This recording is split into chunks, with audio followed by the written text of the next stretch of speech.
आज हम पढ़ेंगे reason for slight delay between atrial and ventricular contraction के बारे में। और अगर हम बात करें एट्रिया और वेंट्रिकल के ये क्या है, तो हम देखते हैं कि जो हमारा हार्ट है उसके 4 चैम्बर्स हैं, मतलब ये के 4 चैम्बर्स हैं, जिसमें से हम देखते हैं कि जो अपर चैम्बर्स हैं इन्हें एट्रिया कहा जाता है। उसमें हम देखते हैं कि ये वाला जो चैम्बर है ये कौन सा है, राइट एट्रियम, ये लेफ्ट एट्रियम। इसी तरह से हम देख रहे हैं ये वाला जो है ये क्या है, लेफ्ट वेंट्रिकल।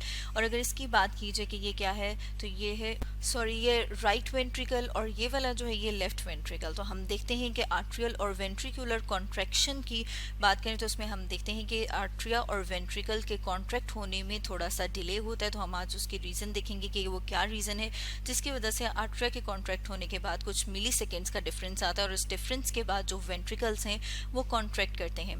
तो उसमें हम देखते हैं कि जो SA नोड है, जिसे कि हार्ट का पेसमेकर कहा जाता है, जो क्या करता है, जो हमारी हार्ट बीट को रेगुलेट करता है। बेसिकली वो क्या करता है, वो इलेक्ट्रिकल इम्पल्स जनरेट करता है। अब वो जो इलेक्ट्रिकल इम्पल्स जो जनरेट होती है वो फर्दर कहाँ पर जाती है, वो हमारे AV नोड के पास जाती है, और AV नोड जो है वो फर्दर बॉडी के और जो मसल्स हैं उन तक लेके जाता है, ताकि वो मसल्स जो है वो फर्दर कॉन्ट्रैक्ट हों। तो हम देखते हैं कि ये जो इलेक्ट्रिकल इम्पल्स है वो डायरेक्टली इमीडिएटली, मतलब ये कि जल्दी से वेंट्रिकल्स तक नहीं पहुंच रही, बल्कि उसमें हम देख रहे हैं कि 0.1 सेकेंड का डिफरेंस आता है। और उसमें फर्दर अगर हम देखें तो हम देख रहे हैं कि SA नोड से कहाँ पर आते हैं नर्व इम्पल्स, मतलब जो इलेक्ट्रिकल इम्पल्स है वो आती है AV नोड के पास। AV नोड को फर्दर हम देख रहे हैं कि वो उसमें ब्रांचेस राइज हुए हैं, जिसमें लेफ्ट बंडल ब्रांच है, इसी तरह से ये वाली जो ब्रांच है इसे राइट बंडल ब्रांच कहते हैं। इन ब्रांचेस से फर्दर हम देख रहे हैं फाइबर्स ओरिजिनेट हो रहे हैं, जिसे परकिंजी फाइबर्स कहा जाता है, और इनके दरमियान में जो स्पेस प्रेजेंट है उसे इंटरवेंट्रिकुलर सेप्टम कहा जाता है। अब अगर हम रीजन की बात करें कि ये जो रीजन है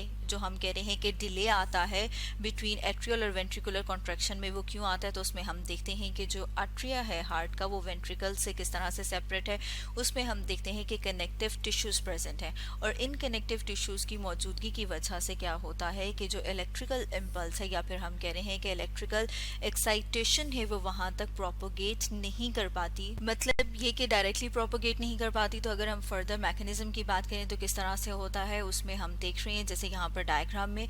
और उससे पहले हम ये देख लेते हैं कि जो सेल्स हैं जो क्या कर रहे हैं, जो कि लेके जा रहे हैं वेव ऑफ इम्पल्स आर्ट्रिया से वेंट्रिकुलर की तरफ। उनके डायमीटर की बात कीजिए तो उनका डायमीटर स्मॉल है। तो ये भी एक रीजन है जो कि हम कह सकते हैं कि क्या रीजन है बिटवीन द डिले, जो कि आर्ट्रियल और वेंट्रिकुलर कॉन्ट्रैक्शन के बीच में डिले आ रहा है उसकी। अब अगर हम इसके मैकेनिज्म की बात करें तो जैसे कि हमने ऊपर डायग्राम में देखा था कि क्या प्रेजेंट है, SA नोड।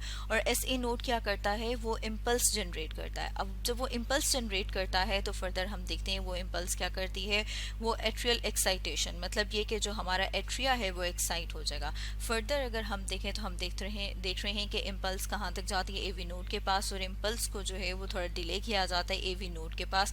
फर्दर हम देखते हैं कि इम्पल्स पास करती है टू द हार्ट एपेक्स, और फिर क्या होता है, वेंट्रिकुलर एक्साइटेशन स्टार्ट होती है। जैसे कि यहाँ पर हम डायग्राम में देख रहे हैं कि परकिंजी फाइबर्स जो हैं वो मौजूद हैं। परकिंजी फाइबर्स जो हैं वो कहाँ से फर्दर हम देख रहे थे राइज हो रहे थे, बंडल ब्रांचेस से, और बंडल ब्रांचेस से फर्दर कहाँ पर मैसेज आएगा, परकिंजी फाइबर्स के पास। और जब यहाँ पर मैसेज आएगा तो फिर क्या होगा, वेंट्रिकुलर एक्साइटेशन कंप्लीट हो जाएगी। और जब वेंट्रिकुलर एक्साइटेशन कंप्लीट हो जाएगी तो फिर हमारे जो हार्ट के मसल्स हैं वो कॉन्ट्रैक्ट करते हैं। और फिर फर्दर हम देखते हैं कि जो हार्ट बीट की बात करते हैं कि जो वेंट्रिकल्स हैं वो हार्ट को के जो वेंट्रिकल्स हैं वो ब्लड को पंप करते हैं, ताकि जो ब्लड है वो बॉडी के हर सेल तक पहुंच सके, मतलब ये कि बॉडी के जो ऑर्गन्स हैं उन तक पहुंच सके।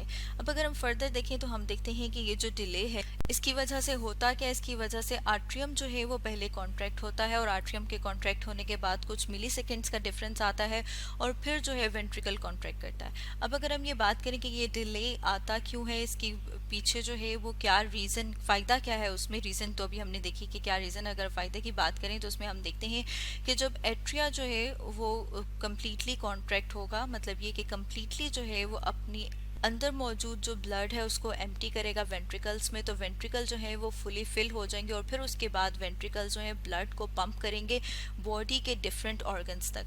तो अगर ये डिले बीच में ना हो तो फिर क्या होगा कि एट्रिया जो है वो सही तरह से कॉन्ट्रैक्ट नहीं हो पाएगा, मतलब ये कि जो एट्रिया है वो सही तरह से खाली नहीं हो पाएगा, वो पूरी तरह से ब्लड को वेंट्रिकल में पंप नहीं कर पाएगा। और जब वेंट्रिकल फिल नहीं होंगे तो उसकी वजह से ब्लड प्रेशर लो होगा, और जब ब्लड प्रेशर लो हो जाएगा तो उसकी वजह से और बहुत सारे प्रॉब्लम्स जो हैं वो स्टार्ट हो जाएंगे। क्योंकि हम बात करेंगे जब वेंट्रिकल फुल नहीं होगा तो फिर वो क्या होगा, ब्लड सही तरह से बॉडी के ऑर्गन्स तक नहीं पहुंच पाएगा। इट मीन्स कि जो बॉडी के ऑर्गन्स है वहां तक ऑक्सीजन और न्यूट्रिएंट्स जो है उनकी सप्लाई सही तरह से नहीं हो पाएगी जिस तरह से होनी चाहिए। तो उसकी वजह से क्या होगा, और बहुत सारे जो प्रॉब्लम्स हैं वो स्टार्ट हो जाएंगे। सो स्टूडेंट्स, आज हमने क्या डिस्कस किया? आज हमने डिस्कस किया reason for slight delay between atrial and ventricular contraction के बारे में।